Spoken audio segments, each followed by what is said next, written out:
media. What's going on, ladies and gentlemen? Welcome back to the Fringe.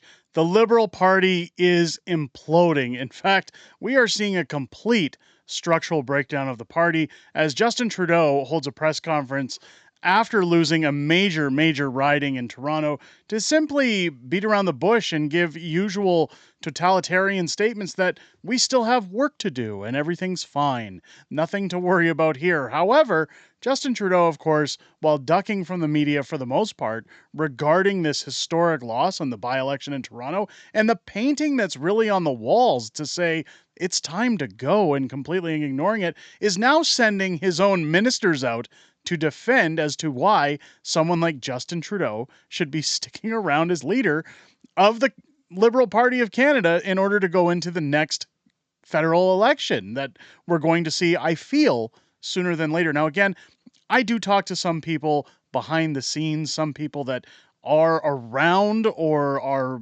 connected to the government, we'll say. And the rumblings going on around there is that Justin Trudeau is going to be facing surmountable pressure to step down from his party. Keep in mind that just because he's the Prime Minister of Canada does not necessarily mean that he has the final say when it comes to representing the Liberals or remaining Prime Minister. In fact, the party can, at least under my awareness, vote him out with no confidence at any point in time. And it's going to get interesting throughout the summer to see that pressure mount or surmount as the backlash is real. We're even seeing mainstream media prostitutes that are paid by the Liberal government standing on board to say, Justin, pack your bags. Enough is enough. The ship is sinking. If the Liberals hope to find any method to essentially bring their party out of this terrible brink, I really don't know what they could do to try and match up to Pierre Poilievre at this point, but your guess is as good as mine. But they'll have to do something if they want to focus on damage control rather than trying to boost up Justin Trudeau. And we're going to get into that. But before we get into that, ladies and gentlemen, speaking of Pierre Poilievre, I want to get into this video's sponsor. Well, Unacceptable Fringe. Unacceptable Fringe Books has something new and exciting to share with each and every one of you. Our newest book and possibly final book entry into our series of political satire books, Just Axe the Tax, a parody of Dr. Seuss's Green Eggs and Ham, is now available on Amazon. Over the last few years, it's been my absolute pleasure to bring you hit titles such as How the Prime Minister Stole Freedom, One Face, Two Face, Blackface, Blueface, Hold the Line, The Ballad of Tamara Leach, and How the Prime Minister Broke Canada. All of these best-selling books have been an absolute thrill to write for you, but with each book releasing, we always want to give back to the community as well and try to help Canadians in some shape or form and another. This time, I'm proud to announce that proceeds from every purchase of our books on Amazon will be going towards helping local Canadian food banks at a time when the Prime Minister has made affordability very difficult for common Canadian households. At Unacceptable Fringe Books, not only are we committed to giving you humor in political entertainment, but we are also committed to giving Canadians a boost at a time when they're in need or looking for some form of assistance. Head over to Amazon.com or Amazon.ca right now and pick up your copy of Just Axe the Tax and give yourself the gift of a little bit of laughter at a time when everyone in this country could definitely use some. Link is down below in the description. Now, just a reminder, that book did launch early this morning as of the time of filming this video.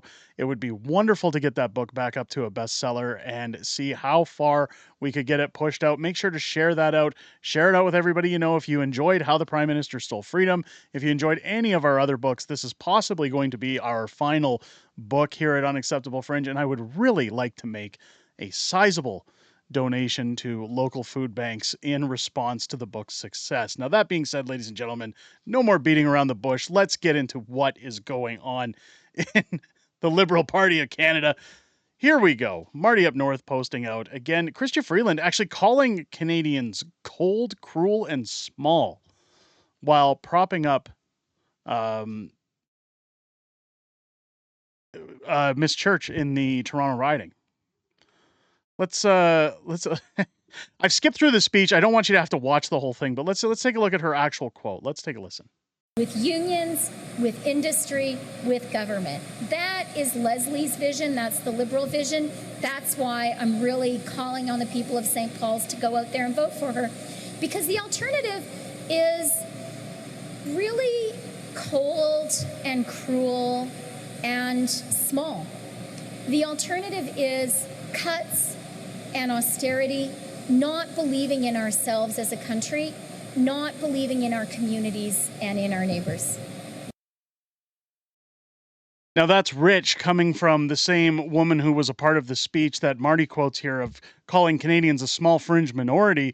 Apparently, Chrystia Freeland still hasn't learned her lesson, but another post coming from Marty up north showing an interview and sit down with Vashi, of course, sending in the... we can't even get past this. Karina Gould, the Liberal MP who invited a actual Nazi into the House of Commons while she goes out to defend Justin Trudeau. And of course, guys, grab your popcorn. This interview is fantastic. It's just a breakdown, but you're going to see the very first question from Vashi after asking if Trudeau should step down. Of course, Karina says no. And first thing is, why not? That's a very aggressive why not, I might add. So keep your ears peeled for that one. But I mean, she gets absolutely destroyed in this interview with Vashi. And again, it just shows the complete breakdown of the Liberal Party. It's great. Here we go, folks. Hi, Minister. Good to see you again. Thank you so much for making the time. Thanks for having me, Vashi. Minister, should the Prime Minister resign as leader of your party? No. Why not? I take your point. It was close. It was 500 votes, but it's a 24-point swing from the last election. And by the way, Carolyn Bennett won 9 of them in a row. Deputy Prime Minister yesterday, in advance of the votes being cast, said essentially that the Canadians in that riding had a choice between the Liberals and the alternative, which she characterized as cold, cruel, and small. Why would your government label opponents of it like that? Well, I'm not going to speak for the Deputy Prime Minister. Can you understand how Canadians might find that disingenuous? Yesterday, your government is calling people who supported somebody else cold, cruel, and small. And today you want to engage and listen to them. Do you understand how that might fall on deaf ears? You don't have the best interests of Canada in mind. I mean, then why is your party calling them cold, cruel, and small? But this is where I think it's important for us to reflect on some of those lessons. To be clear, you don't believe people who voted for the Conservatives in this election are cold, cruel, or small? No, I do not believe that. I believe that Canadians make decisions based on, the best information that they have. And I genuinely believe that every Canadian is making a decision because they believe that they're doing it in the best interests of Canada. They just have a different idea of how to get there. Minister. So this is a good breakdown because, of course, we don't have to listen to the verbal diarrhea of Karina Gould. We already know her word salad answers. But one of the things that she did state in that interview is that the reason that the Liberals lost this riding was apparently because they've been sent a message and they need to improve on how they do things. Now, what I find funny about this is that Vashi comes back and much to her credit, she's really, for somebody who works for CTV, is willing to ask actual tough questions and hammer down on those who are hypocrites in the political spectrum. But the one thing she points out is you've called them small, you've called them cold. Like, you're talking about Canadians here. You're talking about the people who essentially give you a mandate to do your job.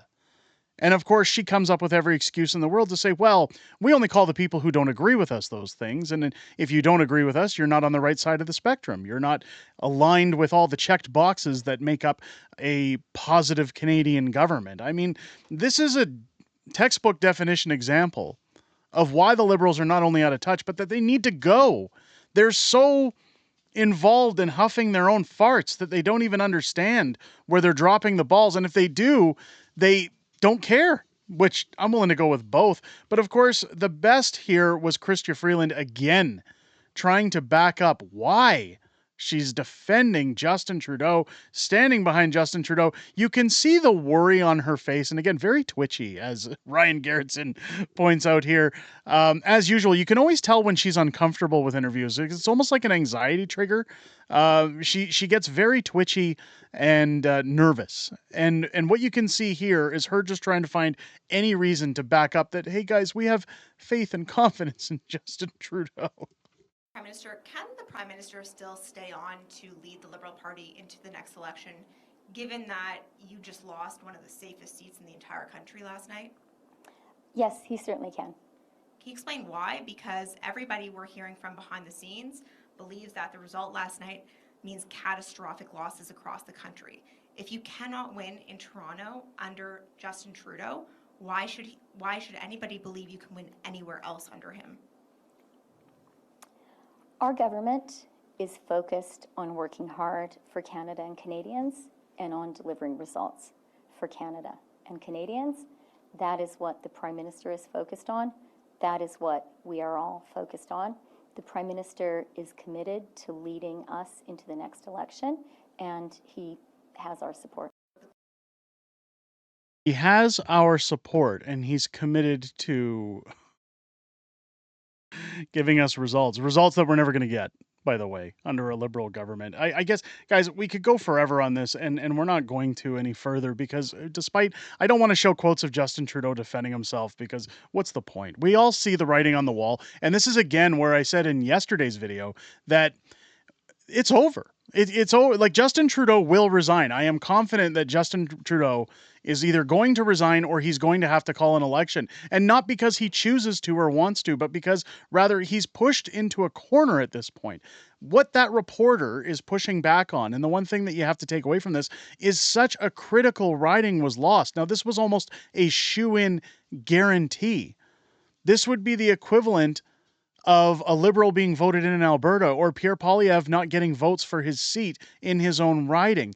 This was a shoo-in, secure election for these guys, and they completely botched it. And whether or not you want to talk about 500 votes being the difference, it's a major blowback, and again reflects the question of this reporter that if you've lost this riding, how many more are you going to lose? How many more seats are you going to lose?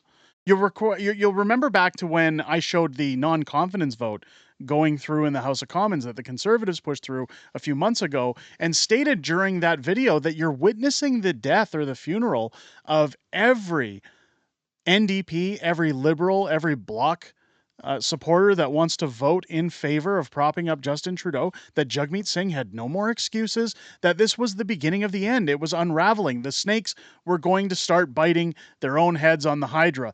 This is exactly what I was getting at, is that things are crumbling so much that they either all go down with a sinking ship, which, let's be honest, I've seen it in the comments. I would love to see Justin Trudeau get absolutely demolished and destroyed in the next election and be humiliated and embarrassed, rather than just simply stepping down and moving away. But I think that the pressure is there, and I think that we're going to see the pressure continue to build, especially while reporters are continuously grilling him, his representatives, his MPs, anybody in his detail as to why he should be sticking around.